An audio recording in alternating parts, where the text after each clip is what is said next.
are welcome along to part 2 of the special Celtic Underground Huddle Breakdown collaboration where Celtic Daz and Spreadsheet Shaggers came together in unity to speculate on the upcoming season and where Celtic lay strategically and tactically as we approach. Appreciate everyone tuning in. Alan and I both really enjoyed recording this. If you haven't already seen part 1, we decided to have a brazen cross collaboration and promotion of one another's platforms. So part 1 can be found on the Celtic Underground, which is also on Substack. Please, if you haven't already, subscribe to their content, which is excellent. They have a lot of free content as well as some behind their paywall, including great segments like Hail Hail History, scouting and data analytics by Ross Hall, Andrew Smith with some great interviews. So please do check it out. If you're somehow in our audience and not already subscribing to Celtic Underground, please check it out. But hopefully you enjoy this, and hail, hail, and let's get this season started.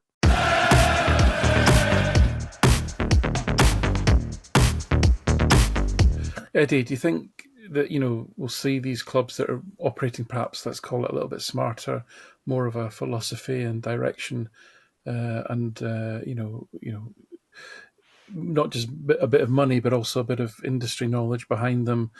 Will it mean they'll start taking points off each other and that will leave Celtic free? Or do you think Celtic, if not under threat next season, maybe the season after or the season after?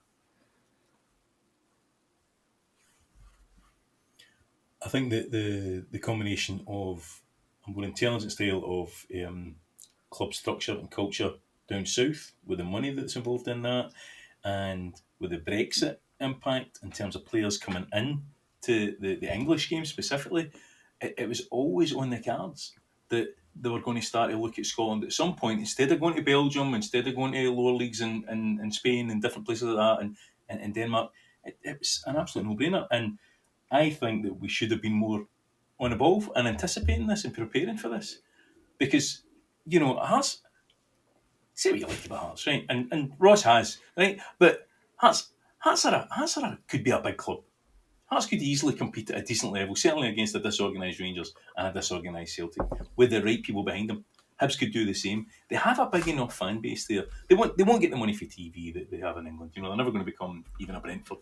But the capacity to actually have an impact, to bring players in through Scotland before you move them down south, I'm amazed it's taken as long as this to get to that point, to be honest with you. And let's not kid ourselves, that's why Rangers have been bought as well.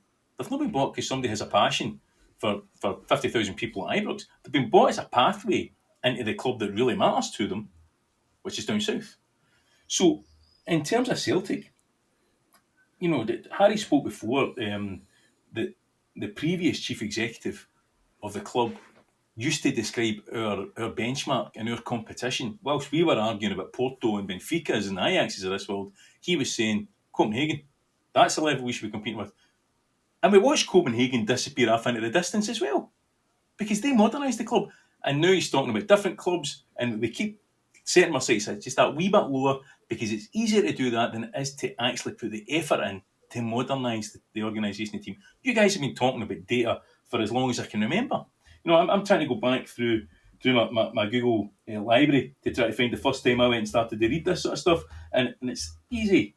6-7 years ago, when the book started to appear from Germany and things like that, about like packing and all these different analytics, and as Harry says, numbers aren't my strong point, obviously, but that sort of culture was there, and all we had to do when we were ahead was invest, and not even invest big money. Christ, there are clubs picking up 18-year-olds off the internet to go and do their analysis for them in their back rooms. But instead, we thought we knew better. And I'm not overly concerned this season, but see if we don't do something more radical than we're doing just now, it is only a matter of time before complacency is going to catch us out. Will we lose the league? Probably not, because we'll get more money. But will we get a fright? Aye. Will it be closer than it was this year? Definitely. Because these clubs are going to be better at what they're doing. And as Harry says, guys that we know that are involved in the game are saying there are decent players who play a particular type of football who can be bought for easy money because nobody else wants to buy them. The re-emergence of the long ball tactic, the willingness to knock it instead of constantly building out for the back for clubs is coming back. You can even see it at the World Club Championships that teams are starting to do that. It's changing. And unless we're ready to change, and my worry is that we are complacent at a boardroom level, not necessarily at the manager's level, certainly not at the coaching level, but at the boardroom level, everything's fine. And they can't smell the smoke. And it's just a wee fire just now. But if they don't do something about it quick, I think we could be in real trouble. And I'm not trying to say the sky's falling in, because I do think that we'll still be better. And if we get our act together, we'll stretch ahead again. But I wouldn't anticipate winning the league by 20 odd points if we don't act and we don't start to bulk up our analytics. And instead of sending a guy who likes Harry's shoes out to Japan to look at a couple of players, I mean, Christ, his taste is terrible. He likes his gear, right? So if he's making decisions about quality shoes, don't give me that look. Eddie, we'll get to the backing singers. I can sense you're itching. You're itching to get to the backing singers, and we will do, I promise you. But James, there's got to be more structure in terms of our approach. We look scattergun. I don't see a strategy, and we've said this for years. What is the strategy in terms of what we're trying to do? And I'm not sure I can see it. I can see an eye for a bargain, but we need something. And I think our manager spoke about it before, a director of football that has an overview and brings the right people in to do the analytics that I think that this job's going to require if we are going to make an impact and punch above our weight. So this season, not overly worried. Longer term, I am concerned because I don't think the people in charge at the top would necessarily be able to take Motherwell to league champions because they are football geniuses. I think they're just lucky to be where they are. So James, what is Celtic's margin for error in this looming threat environment of ours, of Scottish football? So anytime we talk about risk, and most people just their brains don't work this way, understandably, and that's an evolutionary issue, is we don't think probabilistically. So it's always hard to, because people, as soon as you say certain things, particularly when it comes down to Rangers versus Celtic, anytime you talk probabilistically, where you say, oh, Rangers have a 10% chance of winning. What? Rangers can't win? Blah, blah, blah. Do you understand what 10% means? So I want to say that first, is that what I'm about to describe is through the lens of probabilities. And much to many people in Celtic universe's chagrin, this month marks 5 years since Harry had me on Celtic Underground on my horrible connection, sitting in this very seat, when I talked about, I think we talked for like 2 hours about why I was really worried heading into the 10 in a row season. And again, to paint the picture, talk about complacency. Like, everyone was saying this was going to be basically a cakewalk. We were going to win this league, right? And I went through all these risks that I saw stacking. Now, and I talk about this a lot, the importance of when risks layer on top of risks and how that changes probabilities. And I started writing about this indirectly in February, because as soon as I saw that this stuff was likely to happen with Bloom at Hearts, I went into, the Spider-Man Spidey senses start tingling. And it's different. The composition's different, but I'm actually more worried now than I was that summer. And the reason why I'm more worried is because I always talk about these things through, there are risks that you can address, that you can control.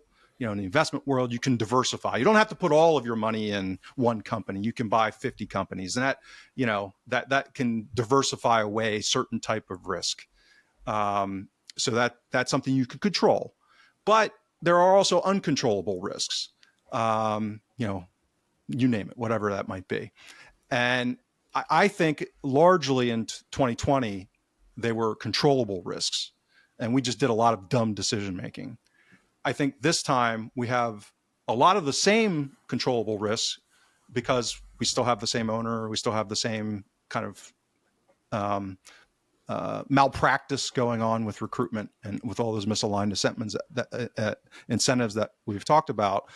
At the same time, we have all of these burgeoning uncontrollable risks. right? So the league was a basket case still back then, and Rangers were, nascently ascending, but not. They weren't fully formed quite yet as to what they would be when they went to that European final, for example. Whereas now we've got kind of knowable clear and present dangers. And it's a question of what the timeline of those clear and present dangers hitting. So you guys rightly point out, and Alan and I have talked about this, like the people that bought Rangers have no clue what they're getting involved with from a culture, from a risk perspective. I've talked about, and this is me listening to other podcasts, the financial buyers that came into AC Milan having no idea that the Ultra Group was basically an arm of the mafiosa, right? And hey, maybe that's something you want to know before you spend $1 billion buying a football club, that your ultras are basically the mob. So there's that kind of things that financial buyers, American dumb money financial buyers, may not be all that aware of, the complexities going into buying a European football club.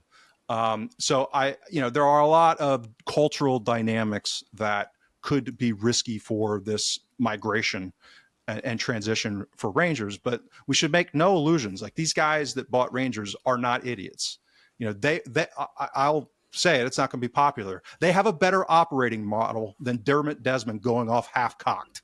Okay. That is not a high bar. Right. So, they're not going to have some billionaire owner that comes in and screws things up at the last minute. I'm not saying they're world beaters. Alan and I have talked about this regularly, but just, competent would be a huge upgrade based off of what's been going on at Rangers the last few seasons when it comes to talent acquisition and, managing their business, that kind of stuff. So I think it really is a question of when, not if, they become a clear and present danger. Hearts, I'm actually more concerned about acutely for the reasons that Ross pointed out, and Brian intimated, which again, Alan jokes, I've basically become Royal San Joa's biggest fan in central Pennsylvania. I think I'm safe in saying that. I've watched them more than anyone else within at least 100-mile radius of where I live since February. And it is fascinating what they are doing. And it is absolutely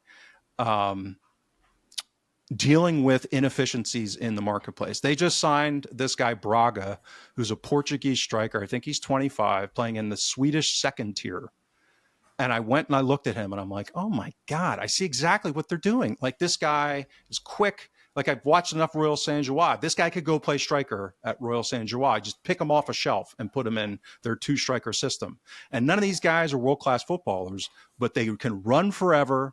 They press like lunatics. They counter press like lunatics. And when you're playing a more direct style of play, like Royal does, and they're able to, they're basically built to be able to play counter-attacking against Club Brugge, but also when they go against the Minnows in Belgium, they're at least functional enough to be good enough to grind out the results that they need. So I think that's where Hearts is going. My holdout that I'm hoping for there is that McInnes is such an egomaniac that he'll want to sign Lawrence Shanklin and try to overrule, which Al and I have been joking, like, Gordon starting at keeper and Lawrence Shanklin are the two tells that there's a war going on with the new Bloom regime. Because if you're at all literate in what Bloom does at his clubs, there's no way in hell those two players are within any distance of a Bloom team. They just do not fit at all.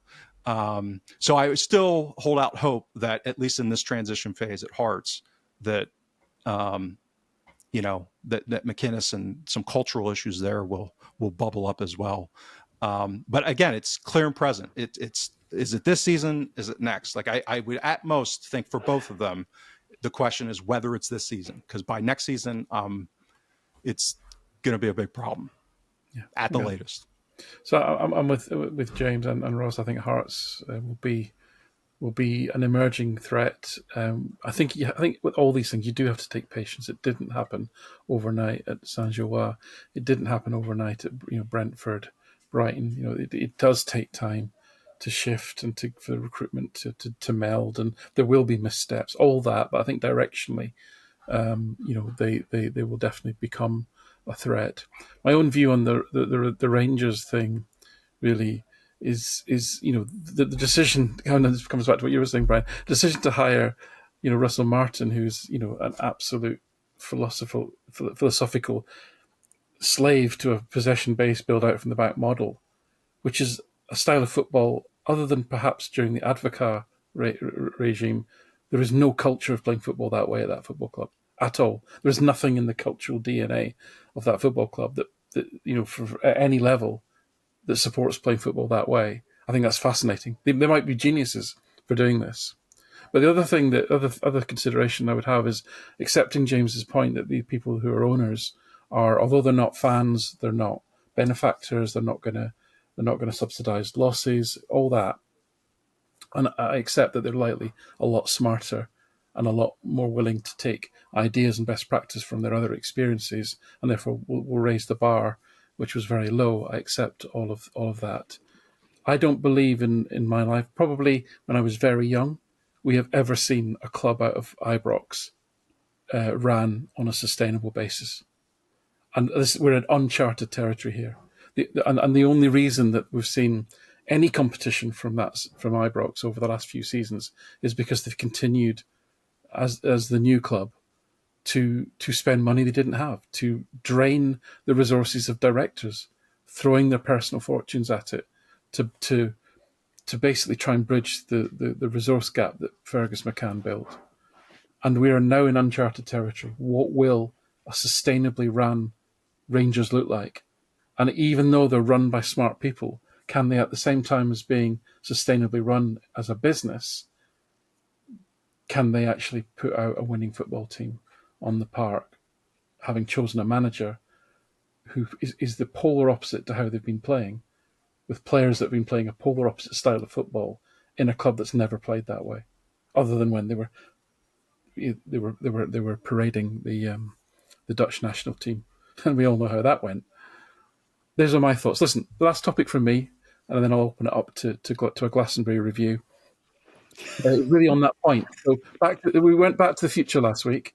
David Murray didn't know he was still alive, stuck his head above the parapet. And listen, I don't want to turn this into a conversation where we go back and relive 2012 and all of that.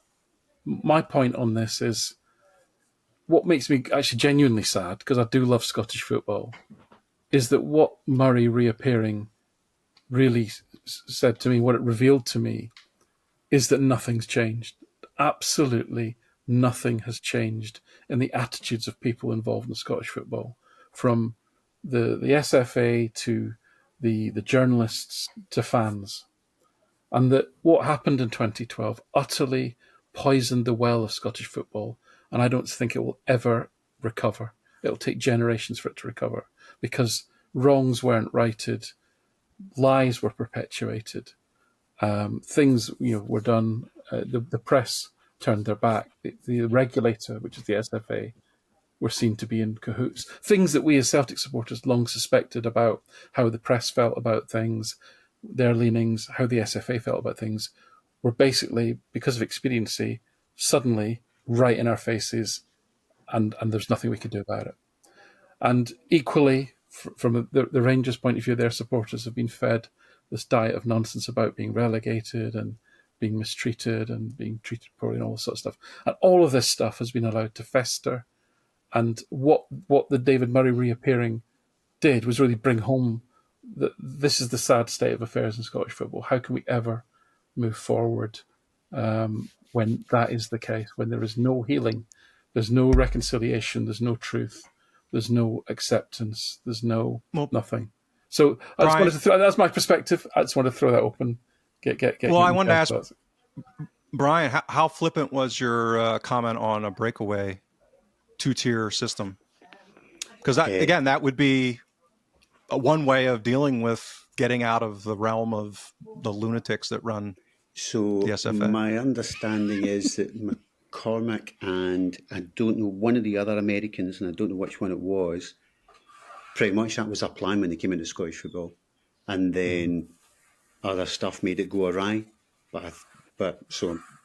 Gordon, it came in at Hibs. That was what it was. It was Gordon and McCormick. Yeah. That's who it was. Gordon McCormick, that was a plan.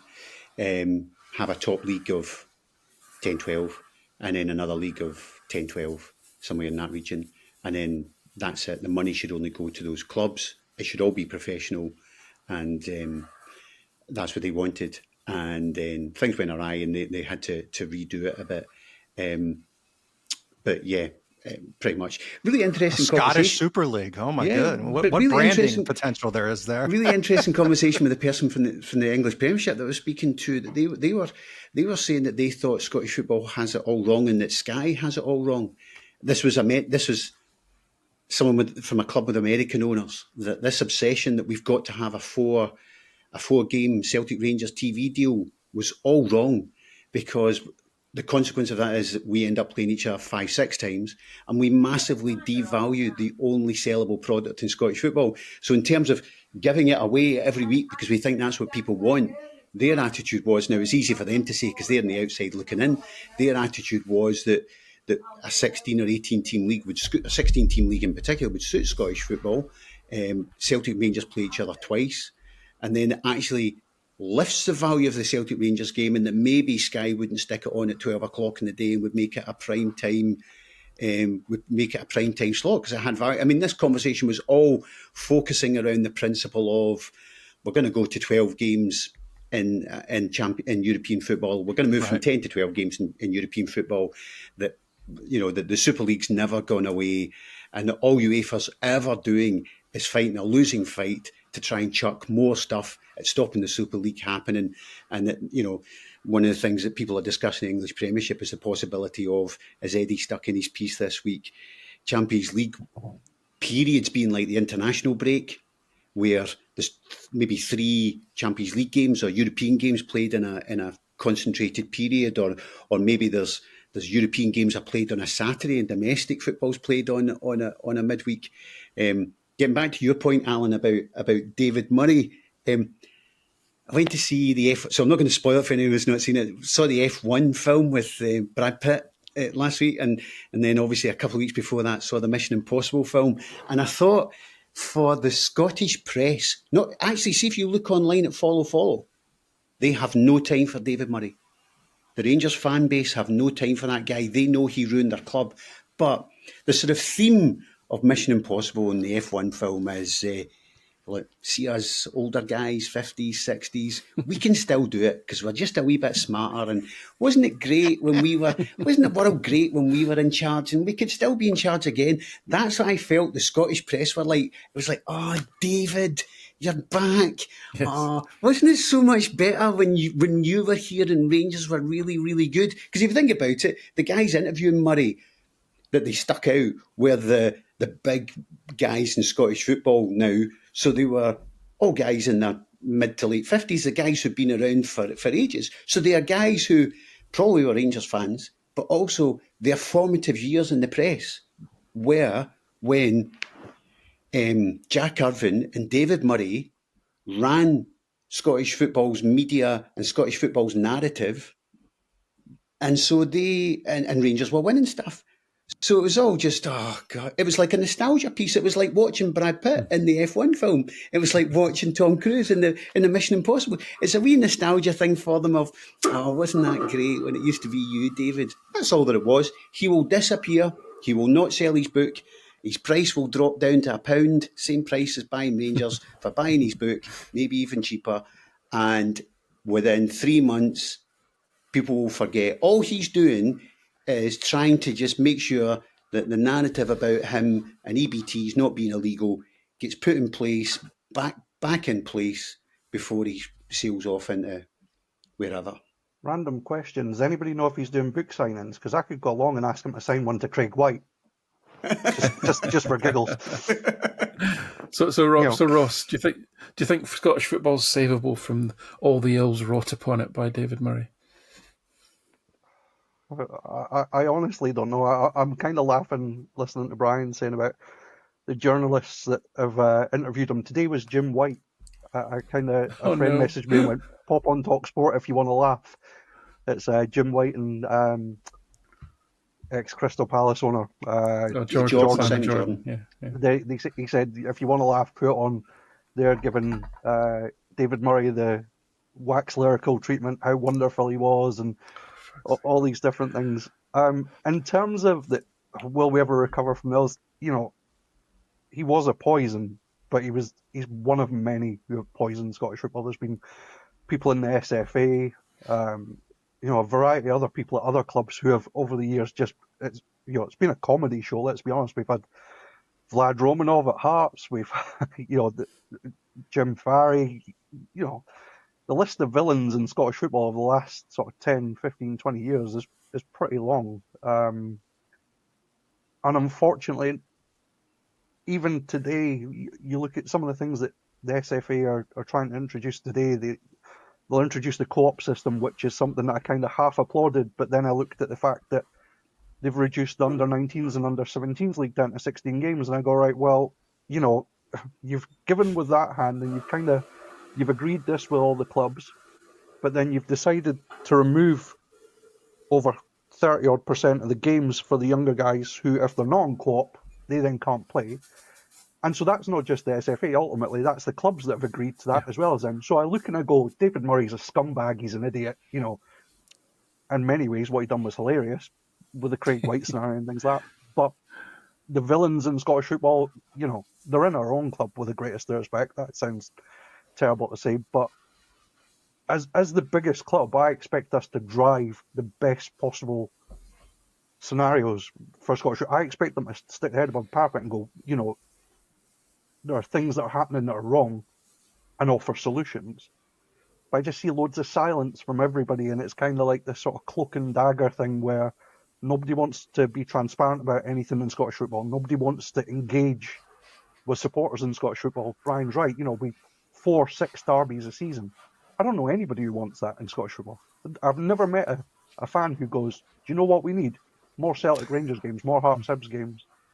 Let's go to 6. Everybody I know is like, let's reduce it down. Let's have a bigger league. Let's have more games where it's more of a spectacle. Let's look to modernise Scottish football.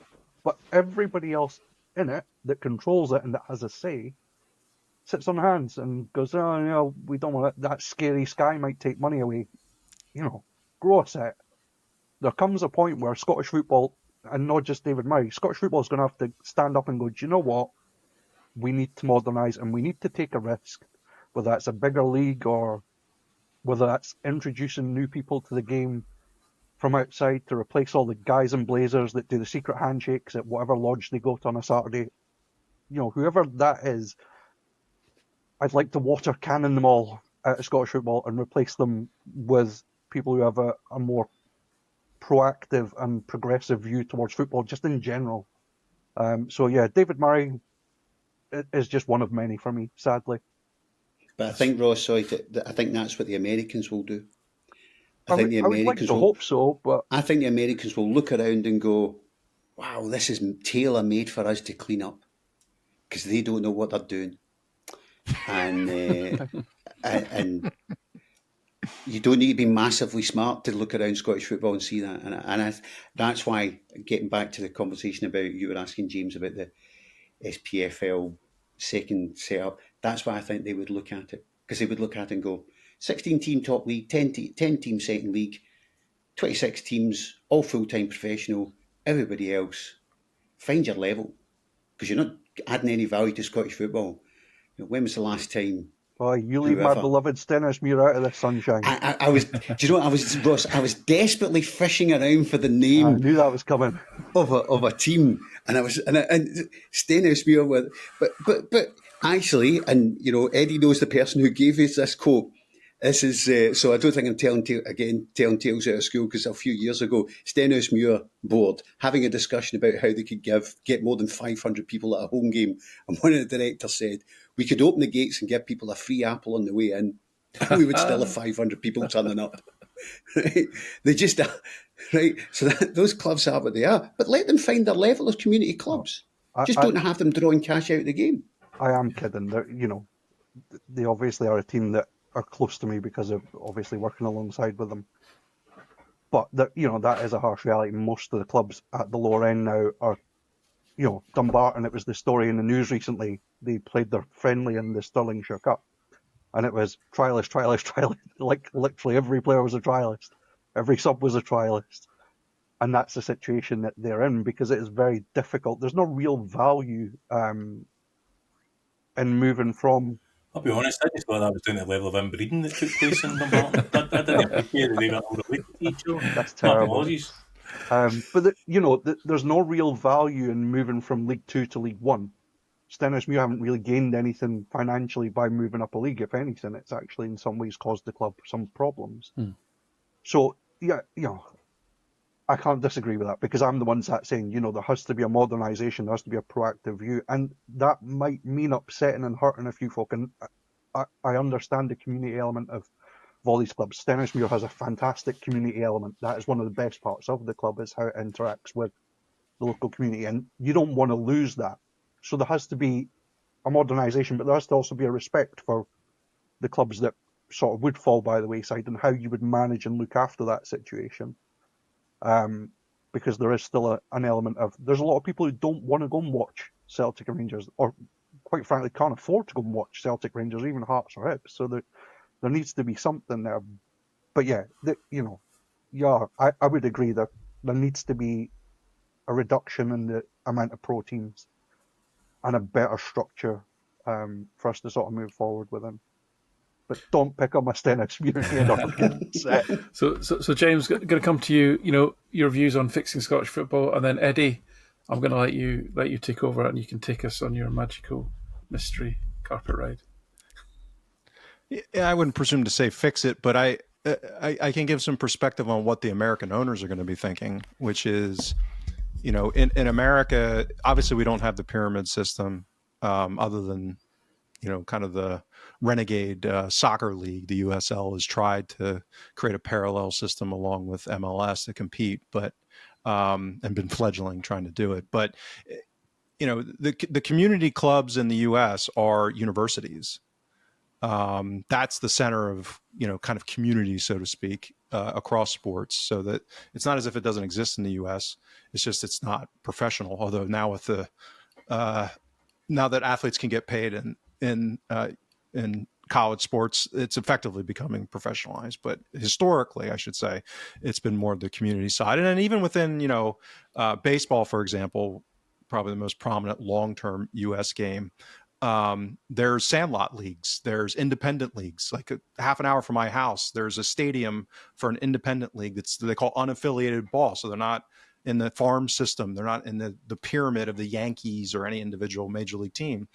It's like a 6,000-7,000 seat stadium with, luxury boxes, corporate suites, and all this stuff. And then they get a few thousand people a game, in York, Pennsylvania, which is in the middle of, nowhere, for I think 70 home games a season. That's all community. Like, it's downtown in York, and it's a great day out. It's relatively affordable. Like, it's a lot of family stuff. So again, it happens. So the reason I'm going through this is that these American owners will have some relatable aspects that you can have different models of what community means. And it doesn't have to be a pyramid where, again, the cynical American capitalists will say you have a bunch of parasites sucking off money from the actual sporting business, which is, and once in a while you get people in an independent league that will jump up into the majors. They'll have a cup of tea, as they say. They'll make it up. They have these great Cinderella stories that people, but they're, few and far between. So I just wanted to mention that. But I actually think that we're on the cusp because of this huge shift competitively this summer. I kind of been saying it tongue in cheek, but I do think we're directionally in Scottish football heading towards Belgium, which is a flatter competitive landscape with a cluster of clubs that are going to take a lot more points off one another.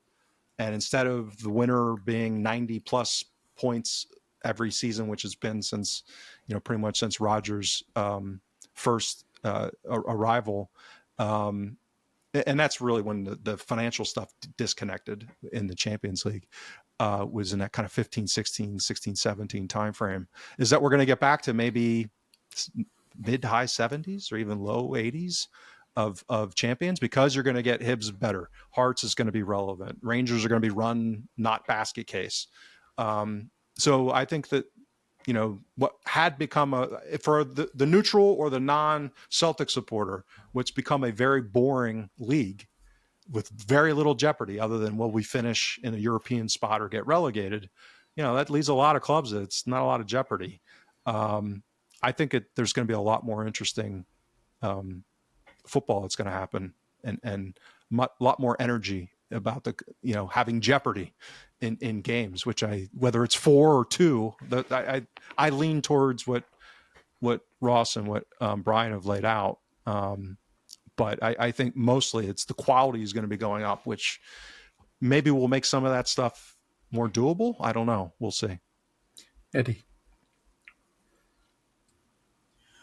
I think we're missing an important point when we talk about where football is going to go in Scotland, and that we have a generation of supporters who are conditioned to a certain type of results. There's an expectation that Celtic win. There's an expectation that Rangers come second or win. And we saw that under Roy Dyler, that some folks stopped coming to Celtic Park when they didn't get to see the Celtic Rangers game. So the argument that we don't know anybody that wants 4 games against Rangers. I know people that want 38 games against Rangers. That's what they don't want to play Ross County. They're not interested in the games. They want to beat Rangers, and that's what they're in it for. And that's something that's evolved over time. And the 90s was an aspect of creating that, and then the Martin O'Neill era shifted it, and we came roaring back. And since then, there's an expectation that we will beat Rangers and win the league, or our Rangers and win the league. And that's all that really matters. And yeah, we love the idea of them no finishing second. But we love the idea of beating them and making sure they don't finish second. We want them in the league. Not necessarily the 5 of us, right? Okay, because that's a different conversation. But the majority of people that are paying their money, the reason that we have a waiting list to go to Celtic Park is to beat Rangers. The reason Rangers have a waiting list is because they want to see them try and beat us. They're no interested in games against Aberdeen. We're no interested in games against Motherwell. So the danger is that if we try and move beyond that, we only play them twice, and we've got, say, games against Falkirk, we've got games against Partick Thistle, we've got games against Ayr United. Season ticket sales will go down. Because people won't be that interested in buying a season ticket, because the reason you buy a season ticket is to guarantee your games against Rangers. Because you can pick up the tickets for those games easily. And that'll damage our brand and our capacity to achieve in terms of Europe. And I'm not disagreeing with you in terms of, for the good of the whole game in Scotland, it would be better if these things happen. But I'm telling you, the folk that are going to the games every week, they're not going to see Celtic play Partick Thistle. That they're not going for the beauty of Scottish football. They're going for the dominance of Celtic now, because that's what they understand the game is about now. I look around me and I look at my own boy, and the concept of you win some, you lose some. It took him a long time to get over no winning that cup. A long time, because he wasn't used to it, and he doesn't understand that that's part of how football works. And we've grown up in an understanding. And what, I say we've grown up.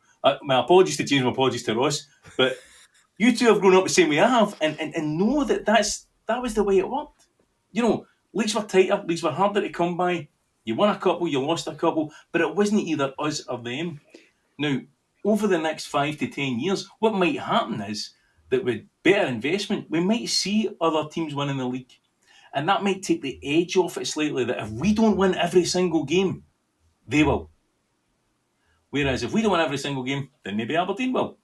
Maybe Hearts will. Maybe we'll just need to accept that we're still the best team, but we don't win 5, 6, 7 in a trot. And maybe season ticket holders will still buy into that. But I think we need to be very careful about what we're hoping for here in terms of what Project 2035 is actually going to look like. But in terms of... But the counter to that was Rangers fans turn up to watch them play Aberdeen, because Aberdeen had a competitiveness in their collective memory. And whilst I get your point about people don't turn up to watch Motherwell, but that's because they're shit. I don't think... Might people turn up to watch us play Hearts if Hearts are winning? But I think Rangers fans turned up to watch them play Aberdeen because of a false equivalence with Celtic, because they still see themselves as a dominant team who should be competing in leagues against us. And that's part of why they were turning up. They weren't turning up because they wanted to beat Aberdeen to come second. They were turning up because they wanted to beat us to win the league, and that was part of the procession and the process of winning the league. They're not turning up where we might sneak this 2-1, we might get a result here. They're turning up in the hope that they run over the top of teams and steamroller teams on their way to the league. And when that isn't happening, you can see the way they're reacting to it. They see themselves still as a big club, the same way we see ourselves as a big club. The difference is we've got the data to prove we're a big club because we win things. We've got the trophies in the cabinet. That's why they're doing it. They're not doing it for a sense of loyalty. The journey, as it was for the 4th division or the 3rd division to the championship, and then to the championship again, and then before they finally got there, that wasn't about the experience and being part of it. That was about Rangers are coming. And who were they coming for? They were coming for us. It was always about us. And unfortunately, in Scottish football at the moment, it's us and it's them. And if you take that out, I think it's going to be difficult for people to still want to buy their season tickets in those numbers. Because we're being driven by that frenzy. Yeah, I agree with part of what Eddie's saying there, because I suppose when I think about it, and I often say this when you talk about recruitment, Celtic is a very unique proposition for a player in the sense of the demands that we put on any player that comes, where there's very few clubs in the world that have sign a player and have to say to him, by the way, if you lose one game in this league, like stay indoors for the week because it's just not worth your time going outside for the hassle you'll get. And we reference things like Belgium as a sort of good model, but then you look at Belgium over the last 10, 11 years, I think 6 different teams have won the title there. So you've got Brugge, you've had Antwerp, you've had Genk, you've had Anderlecht, you've had Union, you've had, I think, Ghent won it. Then going back earlier than that, you had Standard Liège. In Holland, you have Ajax, PSV, Feyenoord.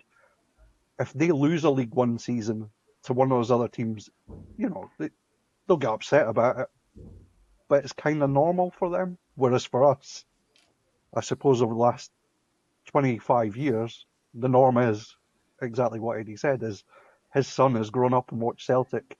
And if we lose one trophy, it's like some sort of mental breakdown is required by people who have grown up through that period. Whereas, sadly, Eddie, I'm not as old as you, but I do remember some of the Wraith Rovers Cup final and things like that. But yeah, I suppose you're right in that sense that there is a huge generation of supporters who are going to take over from the guys who have been through the 70s and 80s, who just won't know what that feels like. And so if you said to them, do you know what, Hibs are going to win the League One season, they're just going to laugh. If Hearts are going to win the league, it just doesn't compute because it's never been close to happening, with the exception of George Burley and his sort of 3-month tenure before Mad Vlad put him out the door.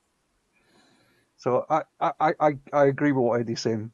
I think that to try and articulate to you better, what I'm thinking is that we have a generation of supporters, and all their guys condemning younger supporters, right? I don't mean that, but the expectations are the totality of the league rather than the individual experience of the 90 minutes. They want the League One in August. They want the League One in September. They want the League One, and that's what matters.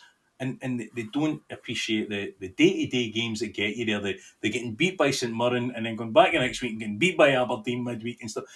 That model of sometimes it's a bit of a slog and you'll go through a dip and you'll see it on social media, you'll see it on the forums, that if every team inevitably has a dip mid-season and Celtic come back. But it's the end of the world sometimes now because we are so conditioned to we have to win this league rather than we have to win this next game. And I think that's the big challenge in terms of where football's going to go. And I don't think people think of the greater good of Scottish football. They think about Celtic winning the league so they can lord it over people on social media. Yeah, one thing I'll say is this also relates to the transition that Rangers are going to be going through. Is this goes back to my disagreement with Andrew early on, was I think we were very vulnerable in that summer of 21 when Ange came in. And not only because, the first 6 months were kind of choppy. I mean, I think it was, I had shared this a while back. I mean, I think we were 6th in the table. I actually quizzed Alan and Martin on our show, one of our shows, that I think it was October 13th, we were 6th in the table, in Ange's first season. That league was still well in jeopardy up until, and the feel good didn't really kick in until the 3-0 in the rescheduled game in early February. Right. So there's this kind of revisionist history that goes on with what the Ange era was. But even with all of that being said, it was his cult of personality, I think, that kept a lot of glue together. He still had a lot of disgruntlement, but he's such a ever-present type of personality. He's almost his own brand. It's just a force of nature in that regard that I think he helped keep it together. And that's not Eddie Howe, as good as a manager as he may be. I mean, he's not like a guy who lights up a room and gives people that corporations would pay $100,000 to come talk for a half hour. Like, that's the kind of guy Ange is. So I don't think that's who Wilson is. I mean, he's a pretty charismatic guy, but I don't think he's that level of for Ange. But my bigger point is, if we have a rough season, like, this is why I was saying when he's stacking of the risks, like, and this doesn't all happen. You had in isolation, you had the pandemic, you had all this horrible lockdowns. You've had a cost of living crisis. Like, young people's quality of life has been eviscerated. I mean, how many of you guys know teenagers and people in their 20s? Like, they do not think they'll ever own a home. Like, there's a whole different mindset because of what's going on with inflation and, how it's been harder to get by on a working person's wage and lifestyle. And I think it's even been worse in the UK than it is in the US. That, if I'm going to invest all this time and effort, I want some quick feedback. Give me the dopamine hit, baby. I'm the TikTok generation. Like, I'm not in this for a long-term investment. I want the dopamine hit. So I think there is a sliding doors aspect, particularly as you go down the demographic, in kind of buy-in to, that feedback and enjoyment. And so I do think there's some risk there. I mean, I don't think people will hang in there if they're younger, if all of a sudden the week to week gets to be not as expectational, shall we say. And I think that will be part of the mix, like, whether that's this season or not. As the league gets more competitive, we're not going to, lose 3 games in a season or, score 95 points as soon as we walk in.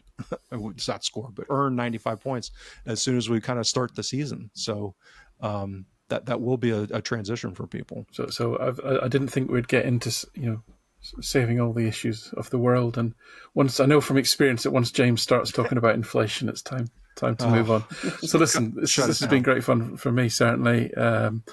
Last question then, and I'm going to start with Eddie. Rod Stewart, cherished Celtic icon or in the bin? Eddie. So he starts by talking up Nigel Farage, right? So he's out at that point and there's no coming back. He then comes on, although I do think Glastonbury was an absolute Tim fest all weekend. I think there's no getting away from that. I thought Kneecap knocked it out of the park. With him doing it, Lewis Capaldi's guitar picks with a badge on them. There was only one team there at all, and it was all over the world. But to be fair, right, the 80-year-old comes out, he does a karaoke rendition of a Celtic dad's 65th birthday party when he's had too much to drink. He's got the singers dressed in Celtic jerseys. He comes out with a green suit. He gets Lulu, of all people, to come out with a white suit, so the two of them are standing there, green and white, at Lulu. You've got to take your hat off to him for that, right? But we have to divorce the art from the artist. I think that's what we need to do here, right? We need to divorce the art from the artist. And the art was tremendous. The artist, not so much. Not so much. And that was my overriding. And, we can get into this. There's a book called Monsters, which I would strongly recommend if you want to analyse that in a bit of depth about art and artists, right? And I'm not going to do, it's not as bad as Michael Jackson, right? But it wasn't great. And see, when they all put the hats on for sailing, I thought they were all heading straight out there to stop those small boats after all these conversations with Nigel Farage. That really concerned me. But it wasn't a bad weekend overall. He's just an old man with old men's opinions. Don't get my knickers in a twist about it. But Celtic could not have paid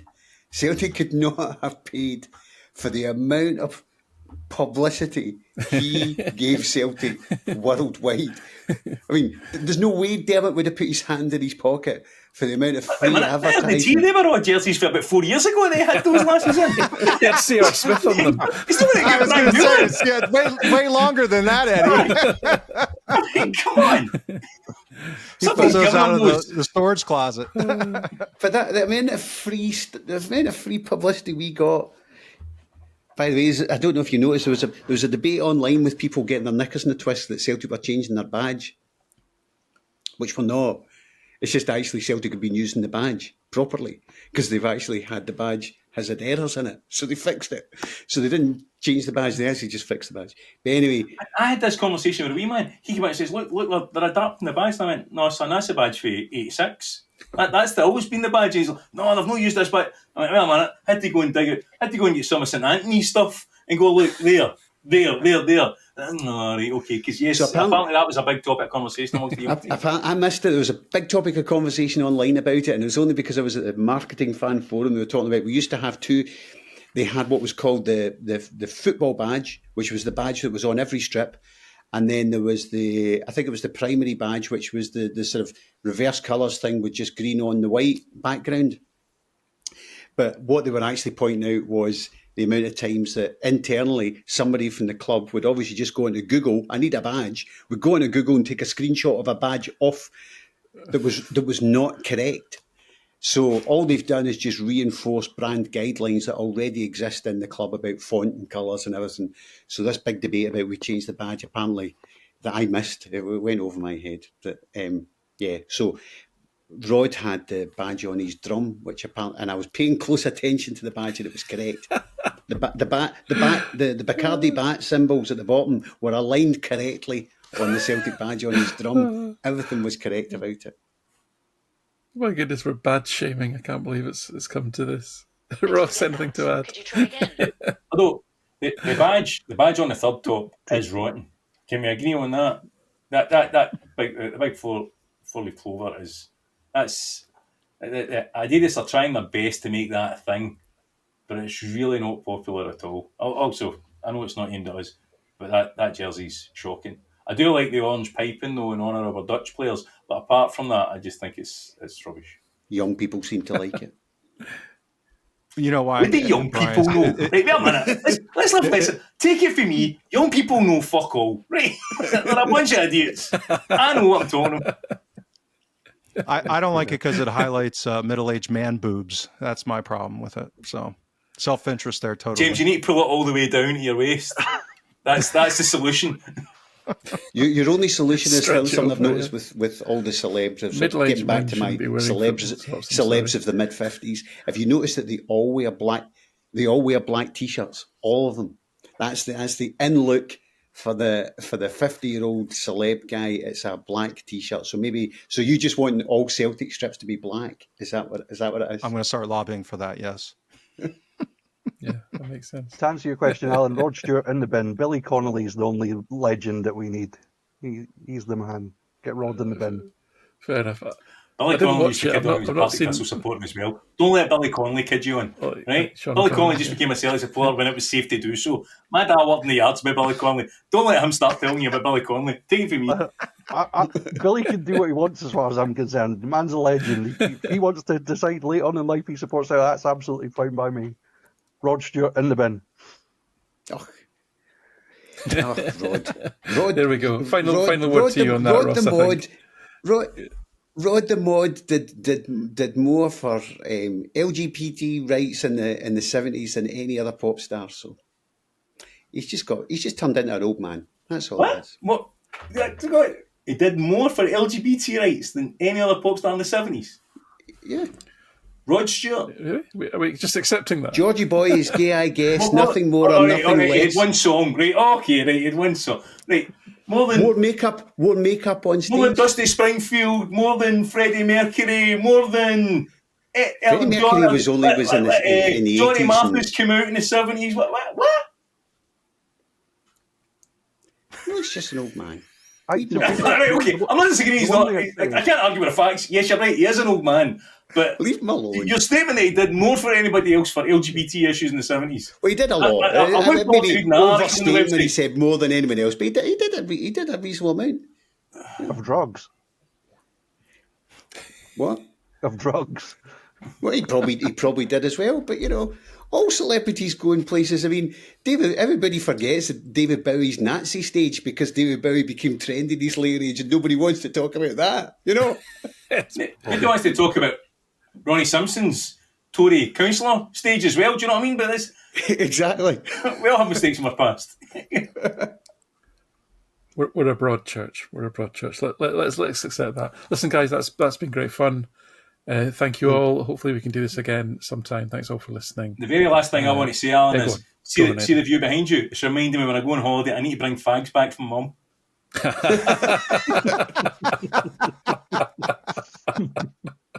Okay, I think you can stop now. Okie doke.